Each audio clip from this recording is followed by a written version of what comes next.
Boa tarde, pessoal! Vamos hoje fazer o fechamento da semana de maneira extraordinária aqui na quinta-feira, porque hoje foi um dia bem negativo para as bolsas mundo afora. Na verdade, para basicamente todas as categorias aqui de ativos de risco, né? Um dia bastante negativo e eu confesso que não me lembro a última vez que eu vi dois pregões tão distintos, né?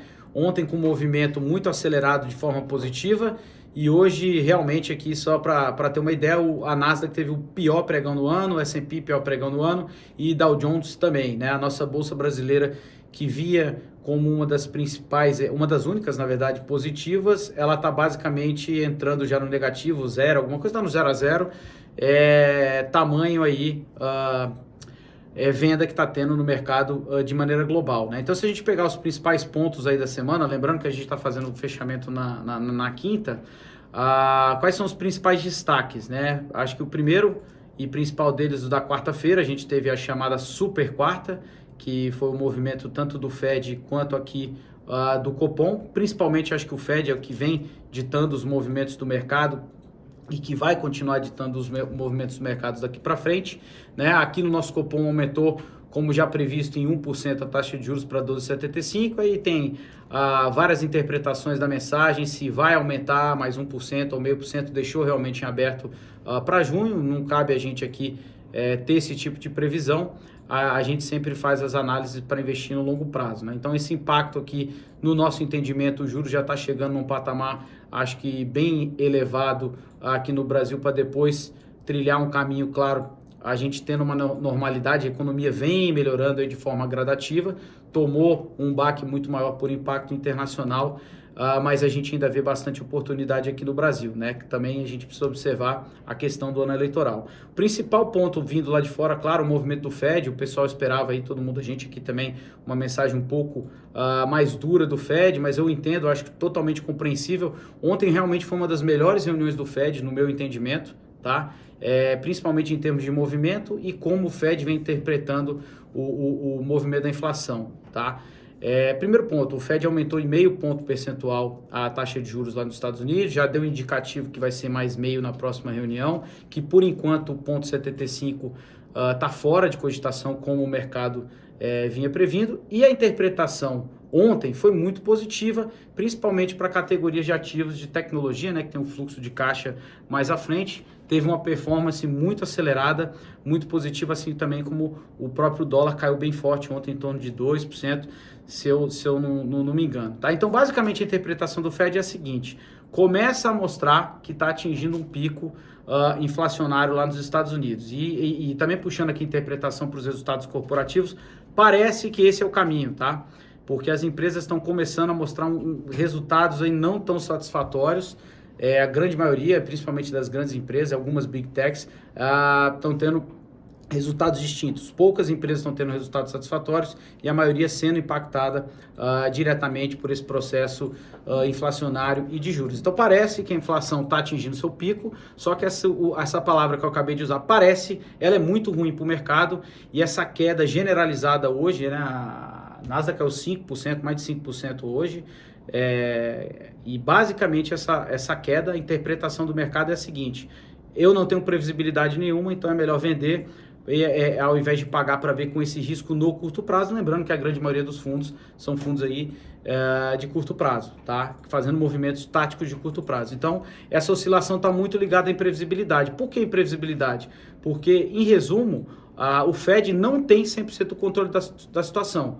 Ele está deixando ao acaso de realmente a inflação atingir o pico para ter uma normalização, tanto na cadeia de suprimento, e realmente as coisas voltarem ao normal. Se isso não acontecer, possivelmente a gente vai ter uma recessão, e é basicamente o que o mercado vem traduzindo aqui nos preços, tá? Muita coisa bastante atrativa, vou falar bastante sobre os resultados corporativos e algumas empresas que têm fluxo de caixa muito forte sendo tratada como empresas especulativas e endividadas, né? E esse é o momento que realmente a gente tem que aproveitar, tá? Então, pegando aqui Big Techs, né? As Big Techs já estão perdendo quase 3 trilhões de dólares em valor de mercado. É realmente brutal o tamanho de perda de valor que essas companhias estão tendo. Lembrando que a maioria delas, como eu acabei de comentar, são empresas com caixa aí superior a 50 bilhões, algumas delas até como a Apple e a própria Microsoft, com caixa beirando 200 bilhões de dólares. Não faz o menor sentido esse comportamento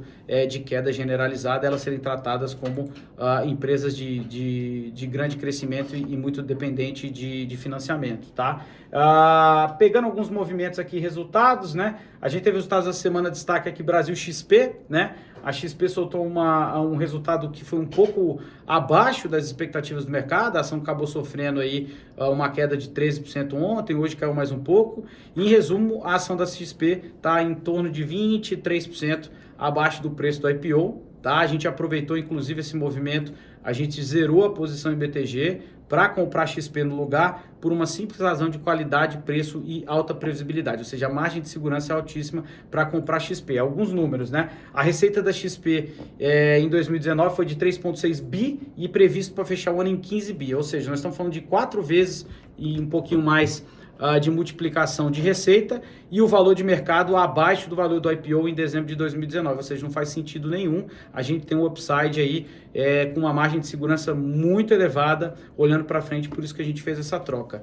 Tem bastante empresa de qualidade, muito descontada. A gente queria nesse momento ter bastante caixa para aproveitar ainda mais, tá? A Twilio, uma empresa que a gente tem uma boa posição, em torno de 4%, veio fortíssimo o resultado, crescimento de 47% comparado ao ano passado. Ela vem nos últimos 5 anos crescendo acima de 40%, previsão de crescer em torno de 40% esse ano, e a ação vem sendo dizimada aí com uma queda no ano próxima a 60%, tá? Essa é uma das empresas aí realmente seculares que a gente gosta de fazer para ter a posição para mais de 10 anos e principalmente o atual preço. Shopify, a gente não tem aqui na carteira, mas tem no radar, a gente gosta muito da empresa, ela caiu mais de 75%, veio com um resultado realmente muito pressionado pelo e-commerce, né? Tá tendo uma pressão muito grande na grande maioria das empresas de e-commerce, basicamente porque a gente vem aí saindo da pandemia, então tem um impacto direto e de concorrência e de consumo também, né? A gente vê o varejo tradicional, uma migração um pouco para o varejo tradicional e o impacto de curto prazo, mas olhando para o longo prazo, bastante atrativo, tá?